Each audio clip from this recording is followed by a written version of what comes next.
Bienvenue sur notre chaîne Elix Télévision, la chaîne pas comme des autres. Bandeko balandimbo tenabino, nabi que vous êtes belé partout dans le monde entier. Vous êtes à la biso, vous êtes à poste télévision nabino. Et c'est avec Kamakasi. Sans plus tarder, tu quittes en Europe Willery. Consolement mouké bandeko mon comme il balait pour ma caméra ligne de corruption vitale caméra ou à qui na prison pour le moment à un hôpital centre Nganda. Et tout le monde de Jaman ou avocat n'est pas aussi poto ba yoko déclarer que non, baza innocent entre Vital Kamerhe et baza innocent. Et là j'ai le président de la République Félix Tshisekedi na Kabila. Yango to kitine sur le territoire seulement mukela bande comment comme balé Tolanda. Kamerhe azana droit na ya kozwa ba soins médicaux. Par règle za prisonnier. Mais Jaman pe lokolo uti ko lobana papa awa alobi wolobi pona Jamane bande kuna yeba uti poto bayepo avocat na yeba yeba se plaindre pour que yabi maza innocent. C'est très capital azaka kinosa parce que ngai na ndenge na ngai Jaman azalaki traité par Kamerhe quel que soit ye azwa mbongo babanda kosala ba misala wana o 100 jours o boyina boy mais mutu azalaki traité pona ye ezalaki nini ezalaki Kamerhe ne bakangi ye wana. Alors, Jaman azana innocent kaka. Aza innocent parce que tout d'abord, mundele nde mutu azatozana na Congo awa. Soka siliki eke bandeko na yeba siliki. Ce n'est pas bien. Tokozonga na susu na mboka moko boye ya ba Léopoldé. C'est inutile. Babi misaye soko senga mbongo wana afuti mbongo wana kokota na caisse ya l'État. Ezake mbongo kekende na poto, eza mbongo kokota na caisse de l'État. Ata kofuta nenga lobaki akofuta sala misala na ye, c'était déjà bien. Alors, kanani Kamerhe azana conscient yebi bien kengane mutu na bandako kosakana na maele ya mundele wana parce que ye aumeli na politique Jaman pe aumeli na politique depuis le père. Donc mutu a traité ye pour na mauvaise foi asalango eza ande Kamerhe. Mais Jaman azana ne fils que innocent. Jaman bako pesa liberté provisoire c'est. Bako pesa liberté provisoire parce que ye azana na dossier té. Hier, il y a un mbongo, Salabo en tant que chef cabinet et chef de l'État. Qu'est-ce qu'il va faire? Akobanga, est-ce qu'il y a un chef de l'État directement? Akutana na été. Mutu akutana na chef de l'État, eza Kamerhe. Comme il y a Zalaki déjà na makambo 100 jours na maboko. Yende mutu akutana na chef de l'État. Jaman aucun jour akutana na chef de l'État que oh non, chef de l'État yoka yake abakutana na chef cabinet na directeur cabinet. Eza possible. Alors c'est inutile. Babi Mbappé ça y est liberté provisoire, atika na liberté parce que azana no mukolo tout d'abord et en plus de ça aumeli na Congo. Miloko ya sali na biso ba civil. Tozali banda ba peuple toyebi makambo wana teme bango na politique na bango bayebi ndenga sala ko mwa misala moko asala ka yemo ko déterminer ka yango. C'est inutile. Babi misaye batika o congolais yemo ko asala ki buzoba na ye akende si ko tika na hôpital wana sala baba malade wana ba pesa ba kiswa na ba pesa ba kise sili soka biki bazoni se ka buloko malgré ne ba yeso ba décider wana ba décider unil par bison de tozana capital tozo mona makambo ele kana awa bumabe ya mboka e banda na capital e kitasiko na ba province.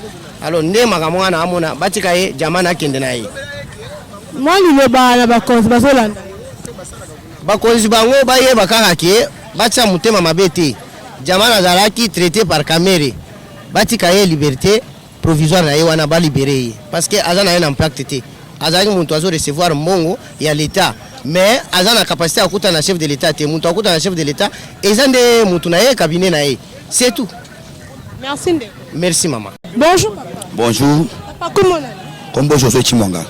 Papa José, Biso, Tomoni, moi, Lamboka, Vital Kamerhe, on est qui na prison, mais c'est d'un temps à l'hôpital centre Nganda. Tout le monde qui peut dire qu'à peine, on est qui na prison, mais la c'est jamais, moi, espace à mon qui est à l'hôpital, à un traitement, non. Pourquoi Vital Kamerhe, nous, PC, espace à l'hôpital, bon, il y a les bossons à Zoloba.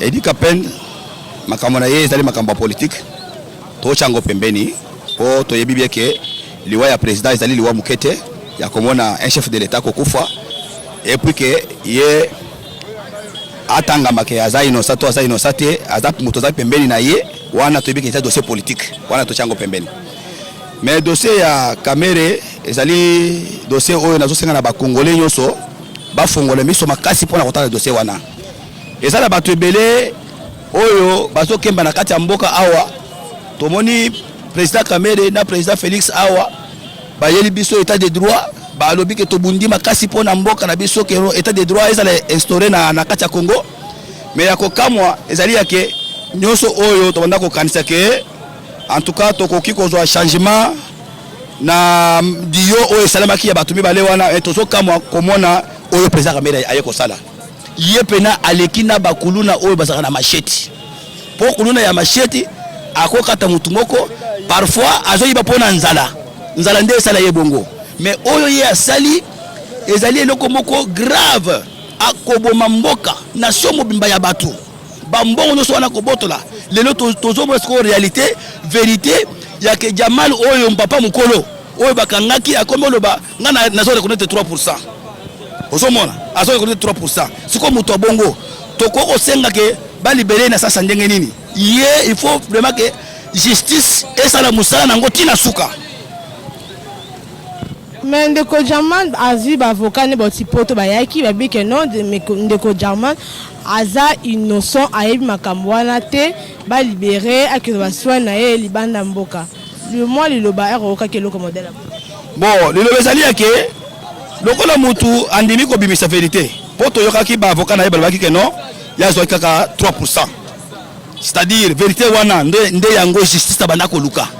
Banda kala oleke alo ba vérité wana ya kanisaki ke lokola za pembeni ya dirikap eloko ko salema te.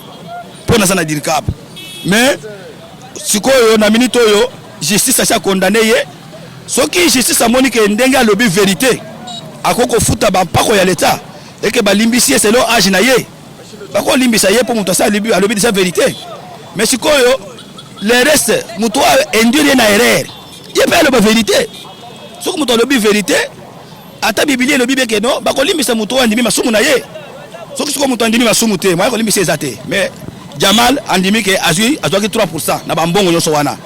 Pona ngai déjà ndenge bimisi vérité wana azana voix ya bien bakoko benga ye kotuna ye selo age na ye azongisa mbongo oyo ayebaki abimisa vérité oyo ezaki kati na ye et puis bakatela ye ba amanda l'état afuta batika ye akende ko zo ba traitement na mboka na ye eza bien. Babi Kendeko Vital Kamere mametali détournement 100 jours wana mbonga 100 jours makambo wana eza baje ya président Fachi et puis na ex-président Kabila Joseph Kabila. Est-ce que c'est solo?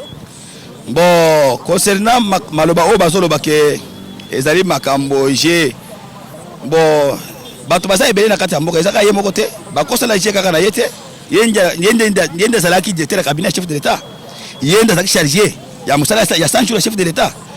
Tango bake ko toucher mutu mususu te responsabilité zali na maboko na ye tango mbongo ezo bunga ko ya kotuna mutu oyo pesa kimbongo oyo zaki na makoki nde mutu baye kotuna lelo tango amikuti na place wana parfois ezalaki na makanisi yake ndenge naza pembeni na chef de l'état mutu ko sala ngai eloko azate mais lelo biso tozo sepele na mboka na biso poto monike état de droit o bazo biso eza solo poto moni mutu pena za pembeni ya chef de l'état directeur ya cabinet na ye lelo pena akangami pona makambo ya mbongo et puis tozo landela ngo pona komona ke non discipline wana oyo pena justice asali ezala pena ya solo soki toyoki ke batiki ye lelo tokomona ke justice na biso pena ezate eza incompétent soki pena ke justice asala musana etina suka ba condamné ke ezana 20 ans de prison tolingi to mona bambolo nyonso wana soit toyoka ke andimi azongisi mbongo justice afuti papa kwa l'état. À ce moment-là, non, ça va. Le rôle de fouti, le rôle de ndimi mabe, azongi simbongo, a fouti ba amende, bako tikayi na saswana. Merci. Merci papa maman. Bonjour. Bonjour. Comment on a? Regen. Regen, yeb sabiso. Tu as vu que moi la mboka Vital Kamere à la prison. Mais la ministre a la prison à l'hôpital centre Nganda. Il y a un autre qui tient c'est tout seulement moqué. Est-ce que ko bima Vital Kamere ko dans l'hôpital eza moyen eza le seul moyen ko bima libanda mboka so ko s'échapper libanda mboka toni bon tokolo ba eza pamba moyen bazolukela pona ko bima libanda ya mboka mais le rôle aza condamné aza le roi citoyen so peut être loi congolaise le but que tout le monde est égal devant la loi de l'état to sengiga na l'état neto mona ya condamné qui a respecté mibeko peut être mibeko mboka pe ezo la respectueuse cette fois-ci.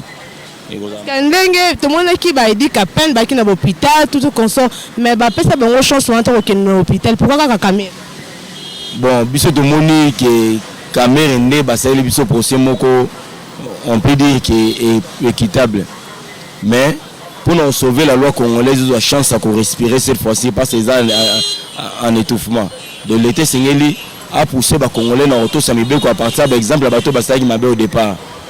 Ndeko Jamal au avocat de Bauti Porto ça va déclarer que non Jamal est innocent c'est juste c'est d'abord président na Joseph Kabila est-ce que c'est solo bon ceux qui tombent à solo voilà c'est faux parce que tout le monde va bloquer l'état va changer l'état parce que à réaliser surtout à temps réel à réaliser sauf que il y a zolo bakeza de gauche à droite et zoya mais ceux qui l'état a colobaké une façon de remplacer Vital Camere dans la prison de Bakanga Jamal donc bon on se basa complice na koloba basa complice na likambwana Ndeko Jamal a senga liberté provisoire pour l'état de santé na eza critique est-ce que on peut s'appeler liberté provisoire ceux qui mibeko autorisé ba pesa liberté provisoire wana état liga mibeko mais biso to senga na l'état que bato bazo maltraiter biloko à l'état congolais base à la puni c'est vraiment des mibeko mboka lobi peut permettre mboka et respirer et qui est payé bosso cette fois-ci moi lilo ba contre bazotala ba konza mboka sengeli ba aider biso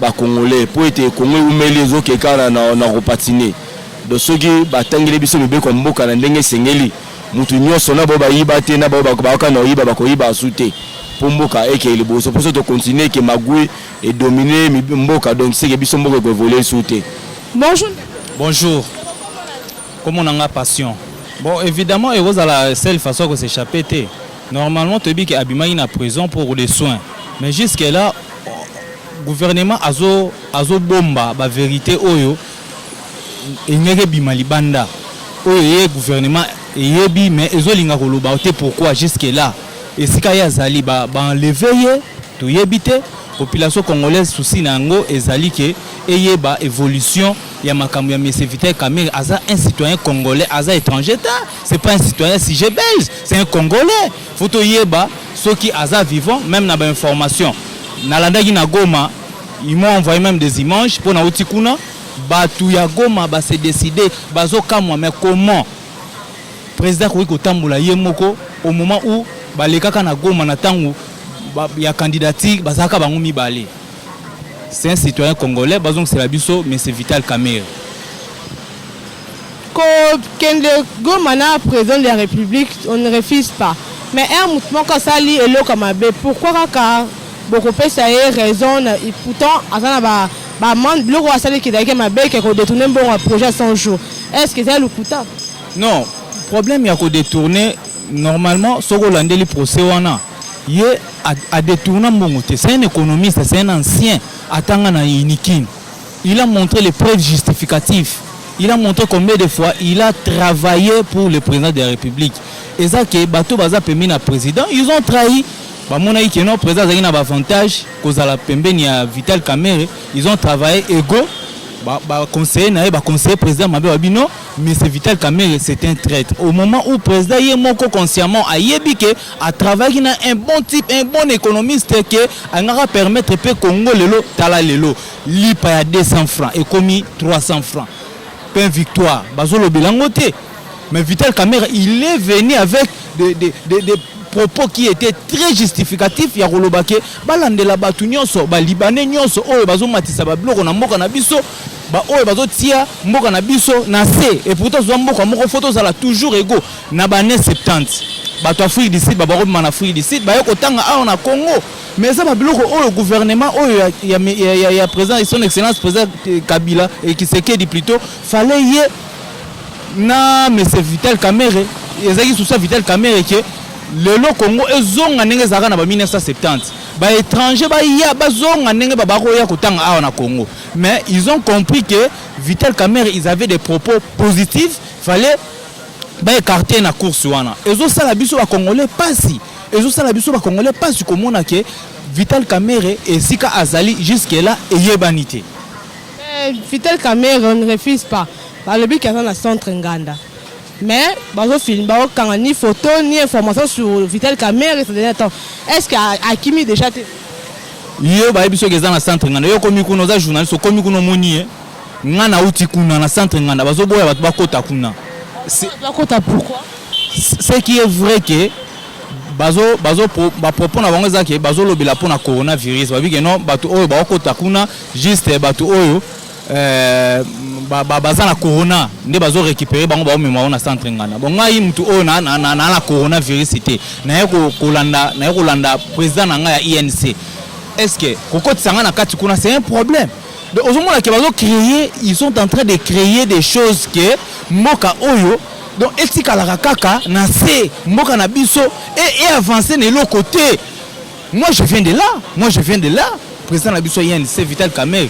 Mais pourquoi pas boya même yo journaliste ba boya yo okota kuna nga individu congolais ba boyinga na kota kuna donc et comme sikoyo hôpital ya ba étranger comme hôpital ya ba mindele ka ndeba bana okota donc tu vois que et ça la ba makambo oyo ke tozolinga ko comprendre mais bazolinga te biso to comprendre ndeko tomoni ndeko Jamal ba vocal ba aussi poto ba yo ko déclarer que non mais c'est Jamal aza innocent.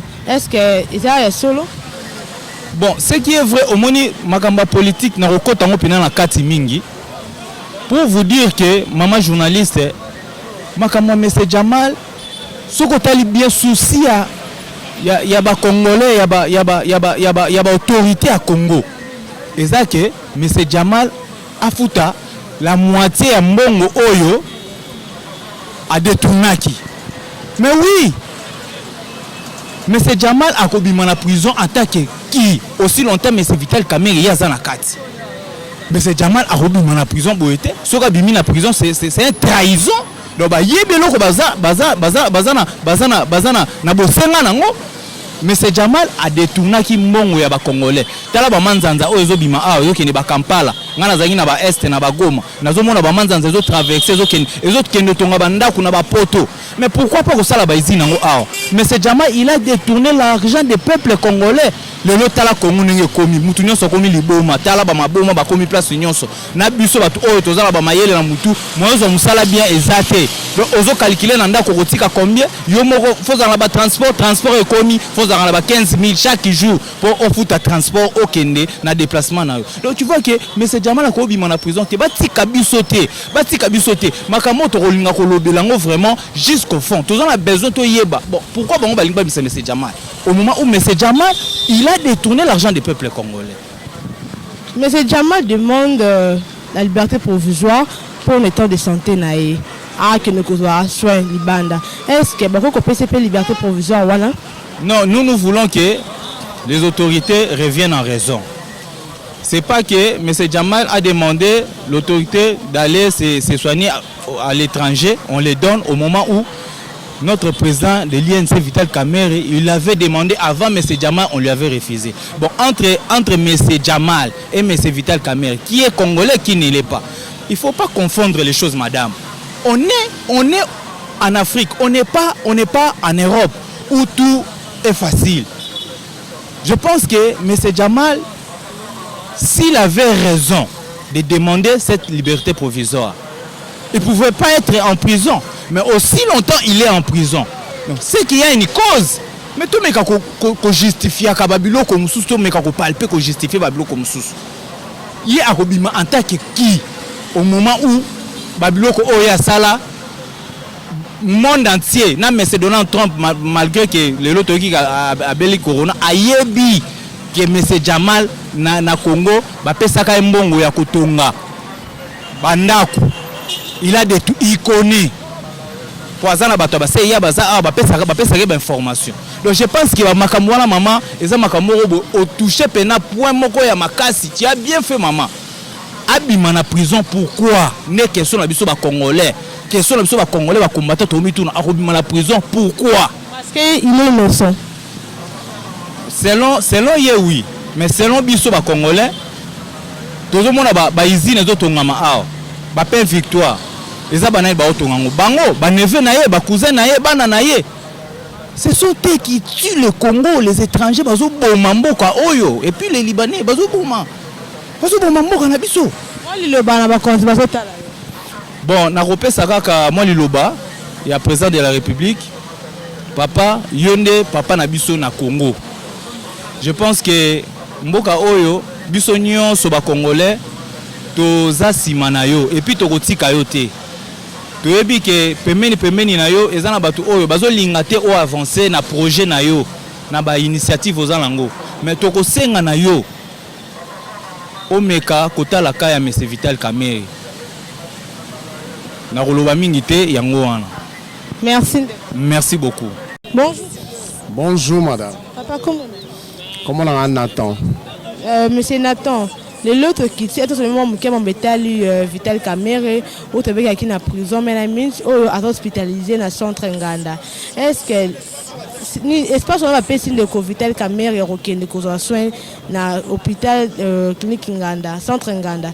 Est-ce que c'est la seule façon de s'échapper à Vital Kamerhe retourner? Bon, en fait, partout dans le monde, quand un prisonnier tombe malade, il a le droit à des soins. C'est-à-dire que ce prisonnier, il a le droit à des soins. Non, il a le droit à se faire soigner. Et en plus de cela, vu son état, vu sa position, il peut choisir là où il veut aller se faire soigner. Donc, je ne vois pas du mal là. Je ne vois pas de problème pour scandaliser les pays. Non, moi, je ne vois pas là. Mais le problème est que peut-être que là, on doit demander les autorités compétentes. Ce sont elles-là, qui ont la possibilité à nous dire pourquoi peut-être est-ce qu'il y a Magui Ezali ou bien quoi là, on ne sait pas. Mais voilà, je me réserve de dire n'importe quoi. Mais, moi, je suis tout le monde qui est handicapé, tout le monde qui est belé, qui est en prison. Mais je n'ai pas ça, moi, espace qui est à l'hôpital. Pourquoi Vital Kamerhe? Bon, non. Nous sommes dans un pays démocratique, nous sommes dans un pays de liberté, nous sommes dans un pays de droit. C'est-à-dire quoi? Et le l'autorité jadis, ce n'était pas conforme à la loi, ni moins encore à la Constitution. La Constitution a dit que non, quand un prisonnier malade, qui est l'hôpital, qui a commencé à faire soigner, nulle part dans la Constitution, ils ont interdit. C'est-à-dire, c'est la manière dont les gens, peut-être avec de mauvaise foi, ne gérer ma cambongo. Mais de toutes les façons, ils ont la liberté, ils ont le droit à se faire soigner comme étant humain.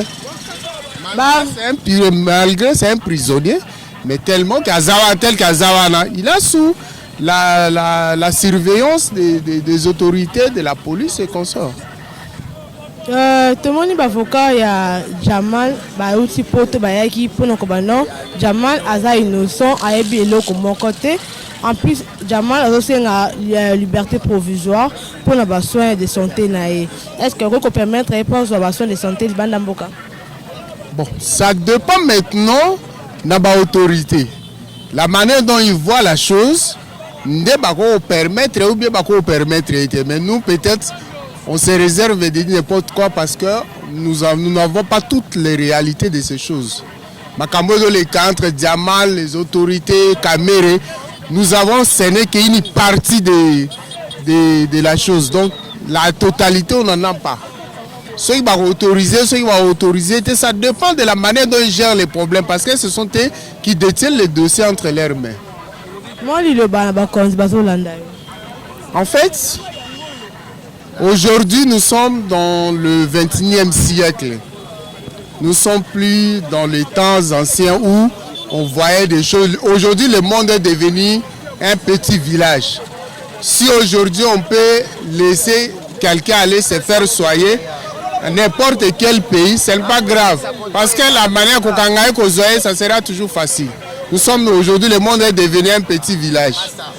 C'est-à-dire avec les autorités, qu'ils voient la manière dont qu'ils doivent gérer la chose. Parce que les Jamal, les Kamerhe, ce sont des pères de famille. Ils ont des familles, ils ont des enfants, ils ont aussi droit à la vie. Malgré ce qu'ils ont commis comme des fautes, comme des erreurs, comme des crimes. Mais ce sont des êtres humains. Bonjour papa. Oui, bonjour maman. Papa, comment on a Chiban Chiban? Papa, tout le monde est mboka Vital Kamerhe ezalaki na prison mais na minute oyo aza na centre nganda na hôpital mpona basoin na eta na ye eza bien te donc santé na ye eza vraiment bien te yango akei kozwa soin na centre nganda. Est ce que réellement bakoki kopesa ye opportunité wana ya kozwa soin libanda ya prison to fali azwa kaka soin na kati ya prison? Bon, normalement, au moins si likambo ya basoins médicaux wana. Oui, Vital Kamerhe c'est un grand homme politique, hein, tu es parti na INC. Mais si on a minute au to qui a bané ko bela, il fallait que zo soins médicaux na centre nganda wana. Mais il faut que prouver biso que vraiment que azaka kuna na centre nganda ngo pour depuis là tant akende ko zo soins médicaux to ebagi. Mais jusqu'aujourd'hui aucune information. Bon, tu éviter est-ce que azaka kuna ou bien a échappé centre nganda wana. Ozomona yango bon tozoye baté oh gouvernement il faut que a éclaircir peuple ou soit malade yango ezakaka ou bien tozoye baté c'est ça. Comment il peut de Jamal au avocat de aussi pour to bayaki pour le Kobageno le Jamal aga innocent pour le détournement bon ya son jour. Est-ce que c'est maman nangai problème ya Jamal wana biso tout Hollande qui on a télévision. Jamal a détourné mbongo ya l'État. Biso tout Hollande qui yango. Omoni ba avocat wana ba outil étranger ba ekoto yo. C'est comme ça, un avocat c'est quoi? Okozala oyibi eloko. Avocat conscience na yebi ke moto ayibi. A ko défendre ga client. Jamal ayibi mbongo. Suka linga za liberté, azongi simbongo wana. Azongi si yango na azongi simbongo o ayiba ki y a pas un problème. Osomona. Ce que c'est que l'avocat ba outil étranger ba awa nous rien à voir avec ça. Ba avocat pe o baza a baza ba avocat. Jamal azongi sambongo oyo ayibaki ya ba maison préfabriquée. Soka azongi si yango akoza ne libre. Ozomona par rapport ya ba agine a komi nango wana azongi sambongo azala na bon cœur ouvert ya kete bon nanzimi ce que zala ki 100 nazo c'est à 80 bo pesanga ka liberté provisoire. Ba opesa ye. Mais aussi longtemps qu'il y a ça là-bas, magouya, luka avocat, boy, akende akokufa na prison na lokola maseki. Ce qui le location de Jamal a kufa na prison, mais exactement, Jamal a koti prison wana teke ono bazuye kaka boye, ba koti c'est non, Jamal a détourné mbongo ya bana mboka. Omoni ba maison préfabriquée. Eza mbongo na biso tout ba congolais te contribuer na caisse à l'État. Moi 10 francs nanga 20 francs nanga nde Jamal a détourné yango. Suka kufi na ye, mais akufi na gimoyibiti. Détournement c'est quoi? C'est du vol non? Mon politique nde bazo benga vol et zo baluka na détournement. Jamal a zimbongo. Aza na banque ya ko rembourser mbongo wana, ba ko pesa liberté provisoire. Aussi longtemps qu'il y a na crédit par rapport à Agné. Akufa, ata kufi na ye. Est-ce que c'est un problème? Pourquoi ba tchaki débat wana télévisé? Et les cana ba chaîne tout le monde entier balandango pour bayoka o ezobima na Jamal bayoka o Vital Kamerhe salaki eza nango likambute ko soka kufi mais biso y a rien akufi y a rien c'est ça maman. Bon li lobaka ya suka o ngana lobana bakonzi omoni atandenge bozolo ba o Jamal a détourné Vital Kamerhe a détourné. Il faut que l'État a la commission moko bo tango bozui mutu boche na prison commission wana ezolandela pe mutu wana mbongo wana batu wana balandeli pe mutu wana bakangi ba bien na ye bakangi pe ba compte na ye si seulement si bazui mbongo wana bazui yango bazongi si yango pe na caisse à l'État peuple pe amoni po tango bozo sambisa batongo na ba télévision tozomona soki pe mbongo pe ebimi to mona ka pe ezongi n'est pas dit que bozuka mutu botie na prison et comme centre nganda et comme boye mutongo tozoye baté c'est mbongo ngozongi ça besoin c'est to yebité là ce n'est pas bon. Il faut mal l'état à la moins strict rigueur soka kangi mutu commission mo wana balandeli biloko ne ba bien na ye bakangi yango bazongi si yango na trésor public wana mboke au marché. Merci papa. Bonjour Ndeko. Oui bonjour. Comment on a Jean Simiaka? Jean Si. De l'autre qui est sur le terrain, seulement mon cœur met à ligne de connabus moi l'amboka Vital Kamerhe on a qui na prison mais minute oyo a hospitalisé na centre Nganda. Et en autre qui to comment ba vie pe na bino est-ce que ils a cette façon qu'on s'échapper to et ça à qui on va soin ya état na prise bien té. Mon problème na Congo aboye, c'est très grave, c'est politique politique na biso non eza mabe po makambo nyonso te ezoleka na Congo eza par rapport ya degré politique parce que ata kokango bakangi kamere soki tolandeli yango mpe eza politique eza nano na kati ntina nyonso bazosala wana oyo basala boye tout ça eza toujours politique normalement eza nango eza na ntina te moto aza na prison bango na prison nayebi te soki bazala na hôpital kuna na prison te fo bazala na hôpital kuna na kati ya prison soki prisonnier abeli bake basoigne kaka sur place wana so esili azongi prison mais ye ekomi abima na kati ya boloko aketi na hôpital en dehors ya prison c'est tout à fait anormal, c'est anormal ça. Tout le monde peut ndeko Jamal avocat ne bauti poto bayaki pona ko kolobake non mais c'est Jamal aza innocent mais metali détournement ya mbongo à 100 jours. Omoni mbongo à 100 jours wana na par rapport à dossier ya Jamal eza flou. Parce que Jamal aza muto azo exécuter misala oyo ba pesaki na muto abanda ko gérer. Ye problème na ezaki ya ko exécuter sala boya sali. Bon azaki na kesa ta moko te oyo la kisaki kete yenda banda ko bomba mbongo oyo ya misala ya salaki. Jusqu'à alors na mona na kancha chwana misala ezo continuer oyo ba pesaka ezo salima. Net ya hôpital la kancha chwana ezaki na disposition na ezo salima tilelo. Siko mbongo wango ezo uta ba pesi mususu bi ezaka moko wana oyo ba pesaka ba financaka. Mbongo eliami et pas directeur de cabinet. Oh biso toyebi. Ya monde bako landela. Mais ya Jamal eza on dirait yimi mbongo ou bien salini ni. C'est d'abord un azana mukolo. En plus, il y a un commerçant. Azaki na mbongo na azana mbongo na. Bien bo pesi mutu musala pour exécuter ngo. Mutu azo gérer makambo za mutu mususu. Il y a problème na ezaki ya exécuter ka musala sala boya sali. Azaki na caisse à l'état. Normalement ako za na liberté.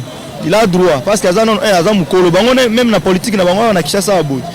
Même na Congo mobimba na ba Kinshasa te mais Congo.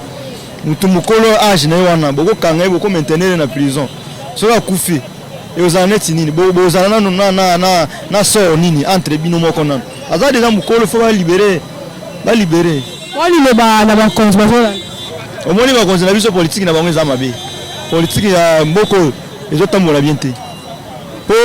Tozo koma biso toza ata mutu moko ezala président de la république ezala bato baza na kata politique bazo kama mboko eloko moko ezotamboleza te tozo koma tona souffrance makasi. Merci man. Oui, merci bandeko to komi na suka ya émission na biso to koloba pe to lobela kabino yango to kitaki boki ba interview mon komi balé misa tout ba sili koloba et loko peuple congolais zo senga ka justice et ça la musala nango pour ceux qui justice musala nango mutu ko se retrouver na place na ye il mérite. Oui, to komi na suka merci à toi Gaël pour les images, ta ka image solo. Merci à toi aussi, Mikechou, pour le montage. Et tout le monde à la prochaine. Bobo, santé qu'on s'abonne sur notre chaîne Elise Télévision. La chaîne pas comme des autres. Ciao.